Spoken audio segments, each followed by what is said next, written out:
Date trap diplomacy বা ঋণের ফাঁদ এই শব্দগুলো এখন বিশ্বজুড়ে বেশ চর্চায়, তাই না?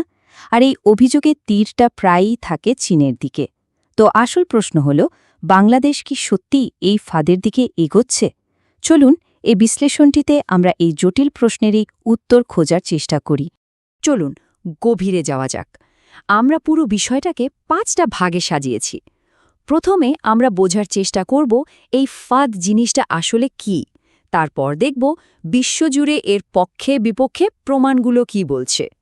এরপরে আমরা বাংলাদেশের আর্থিক অবস্থার দিকে তাকাবো, বিশেষজ্ঞদের মতামত শুনব, আর সবশেষে দেখব 2026 সালকে সামনে রেখে বাংলাদেশের পথটা কেমন হতে পারে। তো আমাদের অনুসন্ধানের প্রথম পর্বে আমরা এই ঋণের ফাঁদ ধারণাটার একদম মূলে যাব। কোনো সিদ্ধান্তে আসার আগে অভিযোগটা ঠিক কি সেটা পরিষ্কারভাবে বোঝা কিন্তু খুব জরুরি।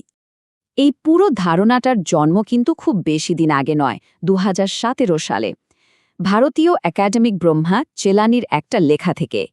তিনি আসলে কি বলতে চেয়েছেন, তার মূল বক্তব্য ছিল চীনের এই বিপুল পরিমাণ ঋণ দেওয়ার উদ্দেশ্যটা শুধু অর্থনৈতিক না, এর পেছনে ভূ রাজনৈতিক স্বার্থও আছে। মানে কৌশলগতভাবে গুরুত্বপূর্ণ কোনো বন্দর ব্যবহার করা বা জাতিসংঘের মতো আন্তর্জাতিক ফোরামে নিজেদের পক্ষে সমর্থন আদায় করা।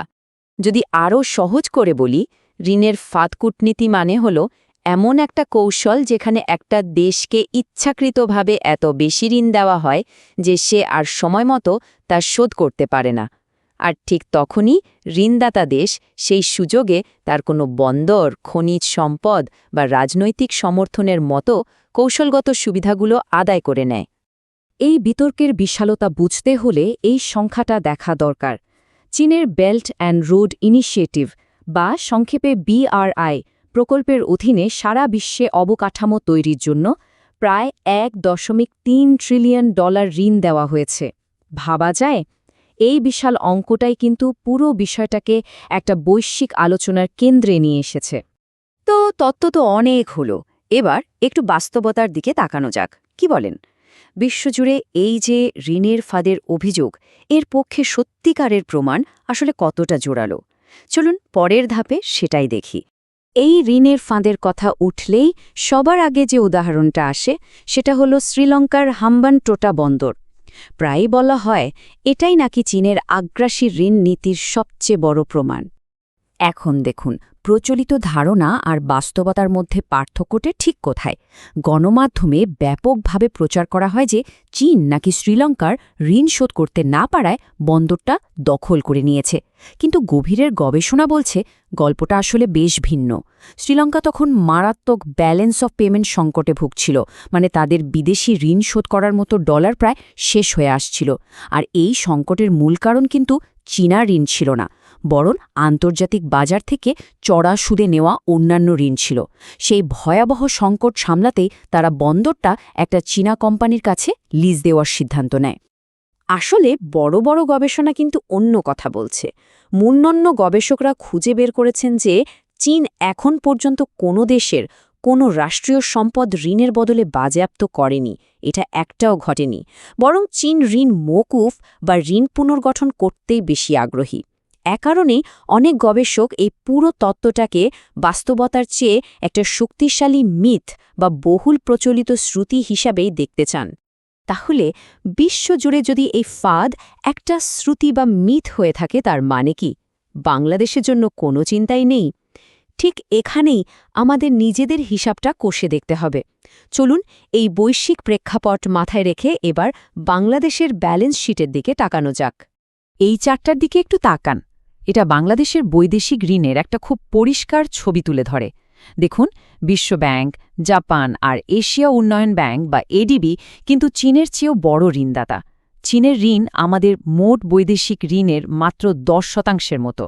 এটা আসলে প্রমাণ করে যে বাংলাদেশ শুধু একটা উৎসের ওপর নির্ভরশীল নয়।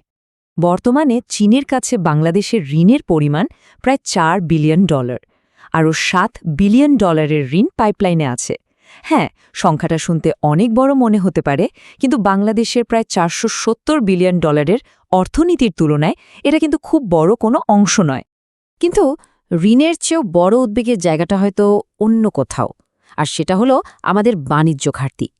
দেখুন 2022-23 অর্থবছরে বাংলাদেশ চীন থেকে আমদানি করেছে প্রায় $20 বিলিয়ন পণ্য, আর এর বিপরীতে আমরা চীনের রপ্তানি করেছি মাত্র $68 কোটি পণ্য। এই যে বিশাল একটা ব্যবধান, এটা কিন্তু একটা ঋণের ফাঁদের চেয়েও গভীর অর্থনৈতিক নির্ভরতার দিকেই ইঙ্গিত করে। তবে মুদ্রার কিন্তু আরেকটা পিঠও আছে। এই টাকাটা আসলে কোথায় যাচ্ছে?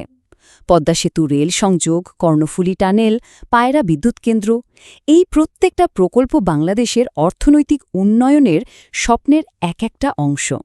এগুলো দেশের প্রবৃদ্ধিকে এগিয়ে নেওয়ার জন্য অত্যন্ত জরুরি।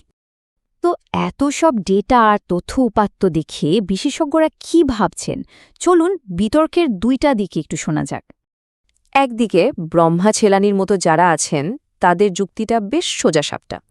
তারা মনে করেন চীনের ঋণ দেওয়ার পদ্ধতিটাই এমন যে তারা জেনে শুনে এমন দেশকে ঋণ দেয় যারা হয়তো পরিশোধের সমস্যায় পড়তে পারে।